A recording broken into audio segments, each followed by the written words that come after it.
අපි දකිනවා මේ එක එක විදිහේ නිර්මාණාත්මක අංග මේ පෙරහැර වලට සම්ප්‍රදායේ ආරක්ෂා කරගෙන ඉන්න පෙරහැරට මේ සම්ප්‍රදායන් උකහා ගනිමින් නව නිර්මාණ නර්තන ඉදිරිපත් කරන ආකාරයෙන් දක්වන වෙන අංගයක් තමයි අපි දැක්කේ. ඊනනතුරු අපිට තවත් විශේෂ නර්තන අංගයක් දකින්න අවස්ථාව උදා වෙනවා. මොකදනේ අපි හැමෝම මේ පෙරහැර බලන්න ඇවිල්ලා ඉන්නේ මේ පෙරහැරේ කියන විචිත්‍රත්වය දකින්න වගේ පෙරහැරේ විචිත්‍රත්වය ඇතුළේ තියෙන මේ නර්තන කණ්ඩායම් වල තියෙන විශේෂත්වය දකින්න ඉන්නේ හැමදේම දකින්න අවස්ථාවක් දෙනවා. දික්වල නගරය කියන්නේ හරි විශේෂ තැනක්.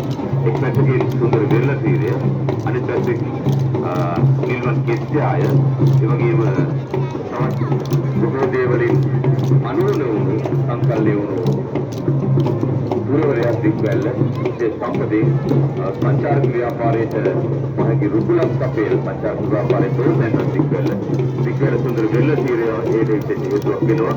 මතිගම වෙරළ තීරය, ඒ වගේම නිල්වැල්ල රෝබීච් කිව්වම දැන් කොහොම සංචාරකින්ගේ අඩවියක් වඩපත් කරලා හිරිගැටි වෙරළ තීරය දික්වල කියන්නේ සංචාරකින්ගේ පාරාදීසය. ඉතින් මෙවැනි සුන්දර දේ දික්වල අපි නිරන්තරයෙන්ම දකින්න ලැබෙනවා. දැන් අපි උදේන් ගමන් කරන්නේ තවත් සුන්දර නර්තනාංගයක්. කොහොම ලයන් විතර පාලවන් විතර මල් වට්ටියක් පැයෙන් දින උඩරට නර්තන සම්ප්‍රදායේ කාන්තා රංගවස්ත්‍රාභරණ කට්ටලෙන් සැරසුණු නර්තන ශිල්පියන් තමයි දැන් සියලු සංගීත නාටකයේ අත ඉදිරියට ගමන් කරන්නේ. විශේෂයෙන්ම පෙරහැරක පූජාර්ථය, පෙරහැර තුළ ගැටේ ඇති පූජාර්ථය සියලුම දෙනාගේ සිත් සතන් තුළට පසක් කරන අවස්ථාවක් විදිහට එම නර්තනාංගය අපිට හඳුන්වා දීමට හැකියාව තිබෙනවා සමීර.